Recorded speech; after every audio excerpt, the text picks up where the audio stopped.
29 আগষ্ট তাৰিখে গুৱাহাটীত গৃহমন্ত্ৰী অমিত শ্বাহ ডাঙৰীয়াৰ উপস্থিতিত আমাৰ নিৰ্বাচিত পঞ্চায়তসকলৰ এখন সন্মিলন অনুষ্ঠিত হ'ব।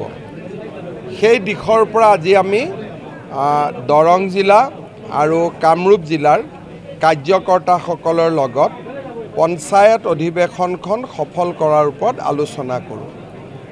দ্বিতীয়তে 8 ছেপ্টেম্বৰ তাৰিখে প্ৰধানমন্ত্ৰী নৰেন্দ্ৰ মোদী ডাঙৰীয়া মঙলদৈলৈ আহিব। Mangaldoi medical college, Guwahati ring road আৰু নাৰেংগী কৰোৱাৰ মাজত নিৰ্মাণ হ'বলগীয়া ব্ৰহ্মপুত্ৰৰ দলংখনৰ আধাৰশিলা স্থাপন কৰিব। আমাৰ কামৰূপ জিলা, মহানগৰ আৰু দৰং জিলাৰ বাবে এই আটাইকেইটা আঁচনিয়ে যথেষ্ট অৰ্থনৈতিক বিকাশৰ সুবিধা কঢ়িয়াই লৈ আহিব।